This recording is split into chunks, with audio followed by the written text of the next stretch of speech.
my name is Ann Wymore with Northern Vibes, your all things Northern Denver. And with me today is Mike Branson. Mike, tell me a little bit about yourself. Yeah, well, thank you so much, Ann, for having me on. My name is Mike Branson. I'm the founder of Carve Your Own Path, and we're a holistic youth life skills coaching company. Sounds like a big mouthful, but what we do is we take neurodivergent kids out and we show them ways of building confidence and activation with their brain, supporting their engagement through fun, play, and joy.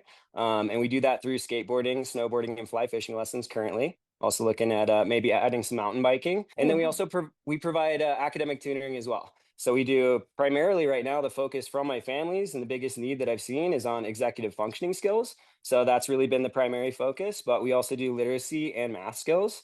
And then we also push in and we do special education consultation work. So it sounds like a ton, but essentially what we're doing is we're supporting the whole child. We're doing it parallel to traditional schools. And we're along for the ride as one consistent mentor that can be there from year to year, regardless of where they decide to travel within that traditional schooling model. And then if they need some support within the school, that's where we can also push in and make sure that there's just alignment, between the schools, the family, and us as well. Well, so how does that work? What's your background? Tell me a little bit about how you got into this, like what that looks like and what your unique perspective is and where that Yeah. came from. Yeah. It's kind of crazy. It's definitely been, I think, a lifelong series of experiences, educational background that really all came together for the perfect fit.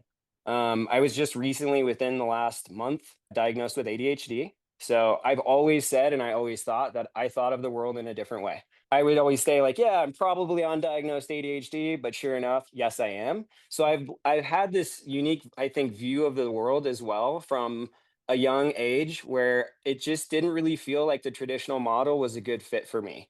If my 16-year-old self would have heard that I was going to go back and be a special education teacher and be in a school, probably would have punched myself in the face at the time.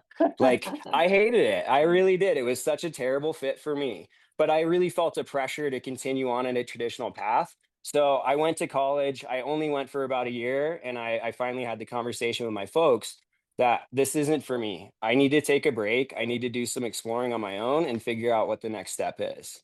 So I left that and I decided to move out to Colorado with some friends. We just signed a year lease. We didn't have jobs at the time. We were like, "Yep, it's a mountain town." We decided to move to Winter Park, Okay. and we went up there. I decided to get my EMT background license as well for the EMT basic, and yeah, kind of went through the whole snowboard bum phase for like 6 or 7 years, and it was wonderful.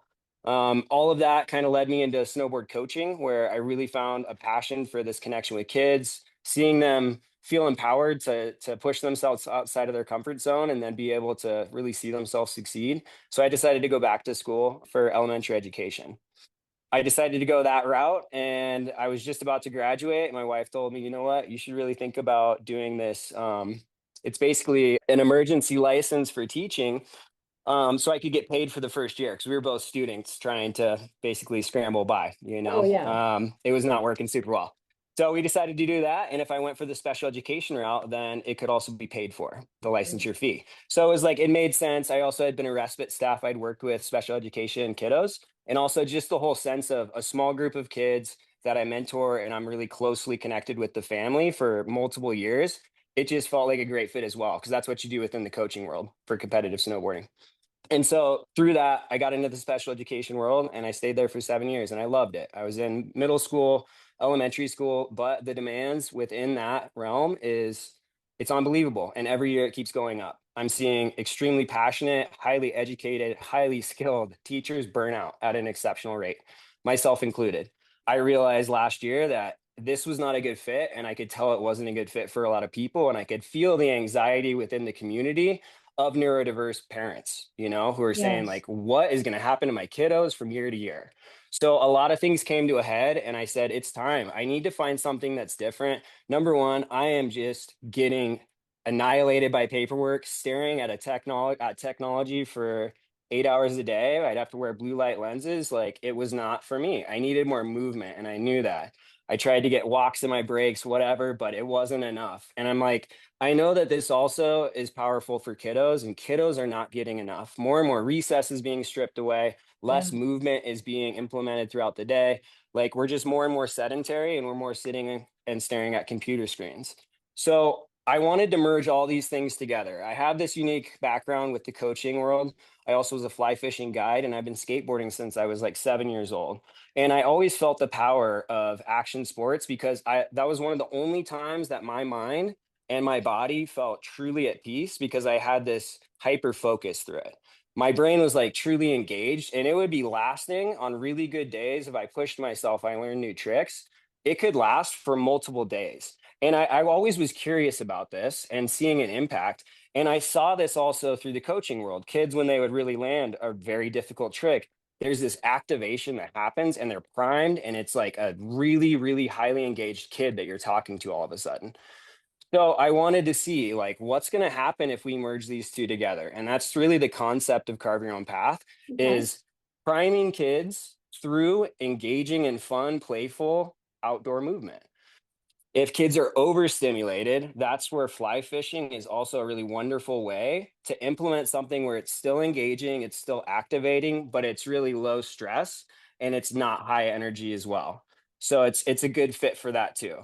But when we have these kids go out and play, number one, we build a really strong relationship with them through the mentorship of like helping them through scary things, but they're also activated and they're really excited about their learning, they're curious, they're intrinsically motivated, and then we can take that and then move into the academic portion.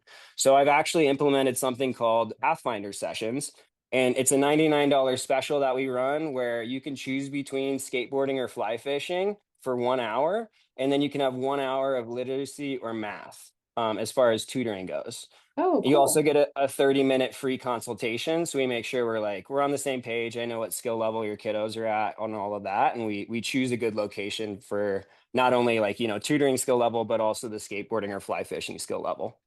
And what So areas do you serve? so we serve currently, it's Denver and Arvada, and I'm hoping to implement in other places too. I just got to work on getting permitting. Hmm. But yeah, as of right now, we're good to go in Denver and Arvada. So we meet at local skate parks and local ponds. We're really mobile. We don't have a physical location yet. That certainly is something we want to have in the near future, hopefully in the next couple of years. But yeah, currently that's what we'll do. We set up a plan with families. We meet at a park. We go and skate or fly fish. And then if it's good weather, we'll just transition right into the tutoring lesson, like at the pavilion, at the park. If it's not so good weather, we can go to a local library or cafe and kind That of sounds, transition from there.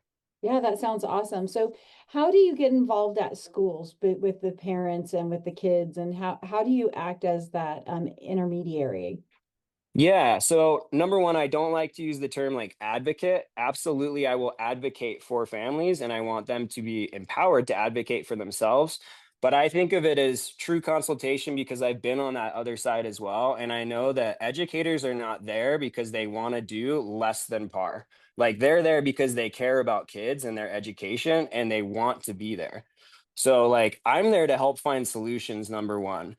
If there is something that's happening with the school where they're short staffed or they don't know how to implement certain accommodations, like I want to Mhm. be a thought partner with them and I can certainly help to create templates and provide models for them to implement for the kiddo and make sure that there's alignment with what we're working on at home as well based on my data.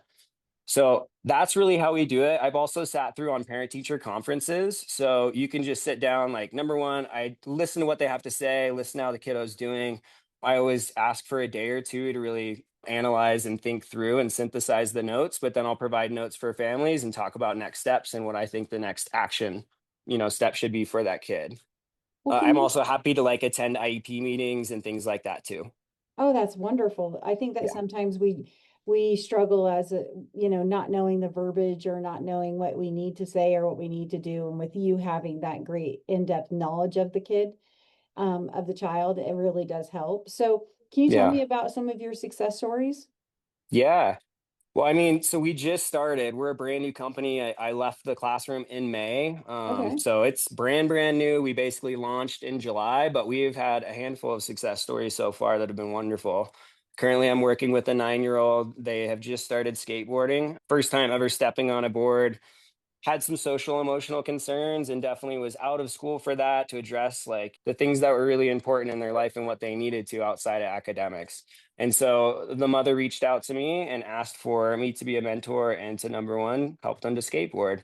They were barely dropping in on ramps, barely learning how to really push, building a little bit of confidence, definitely timid, but tenacious the very first Mhm. go. And now we've done our fifth lesson, and they just dropped in on a quarter pipe that was 2 feet over the top of their head. So I mean, it was about 6 feet tall.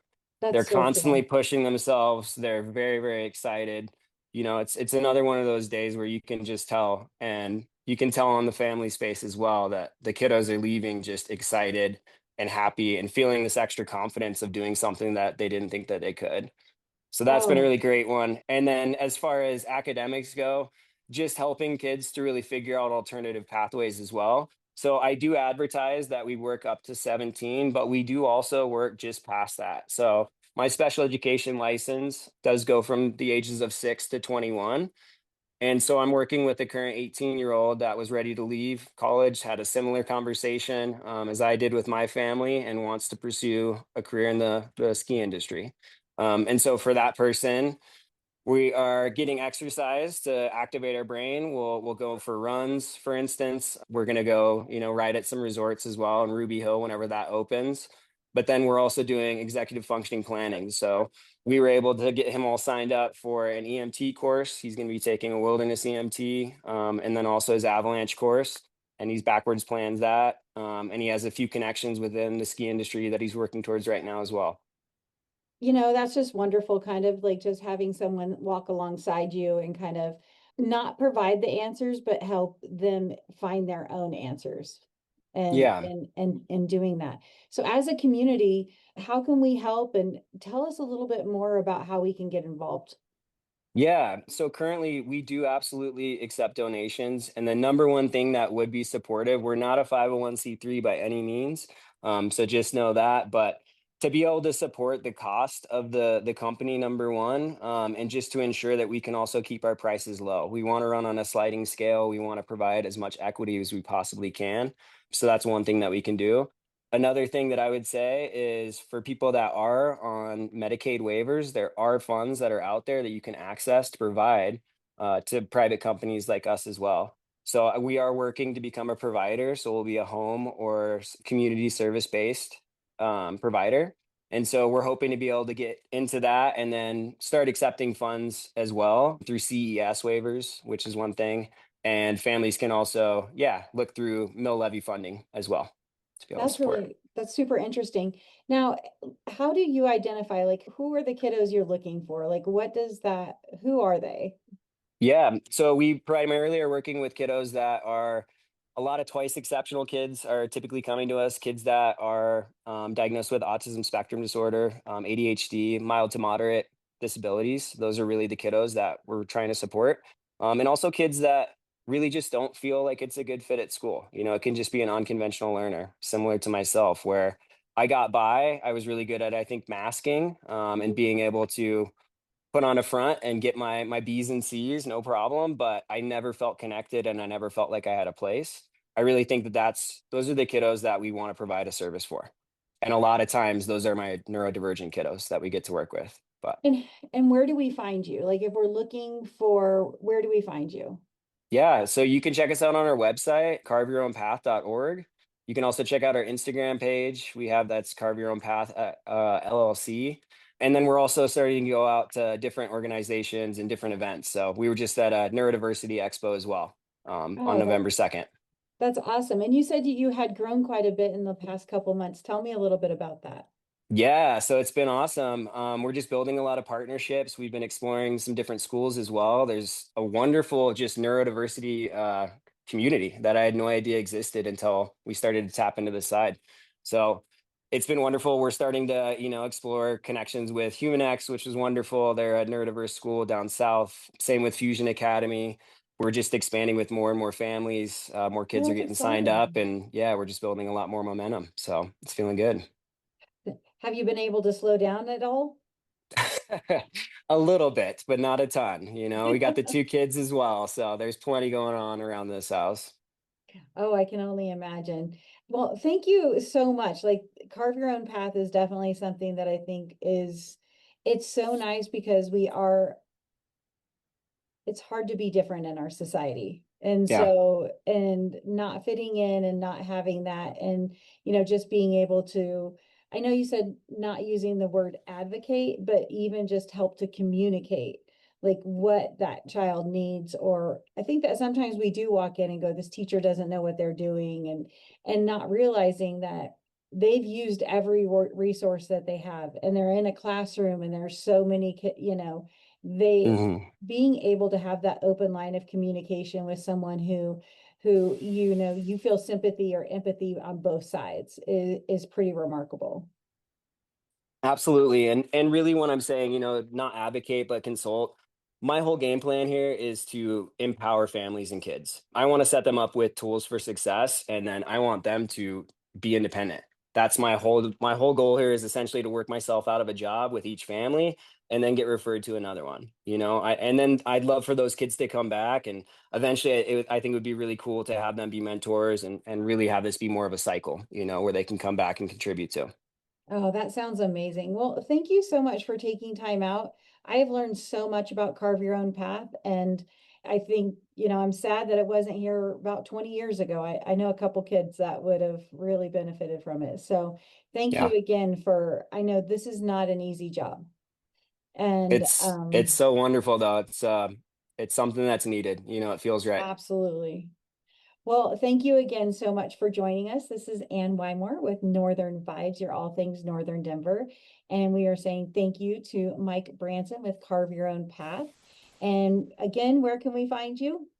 Yeah, check us out at carveyourownpath.org. Yeah, and reach out to us. Love to connect. Well, I'm super excited. What's your next event? What is the next thing that you're up to? I'm currently don't have anything planned. We have a bunch of ending things going on, but we're hoping to also run potential holiday camps. So keep an eye on that. Absolutely. Well, let us know. We'd love to put that on our website and put that out to everybody. I think that's a great way to get to know you guys and to maybe, sign up for some one-on-one coaching. That'd be awesome.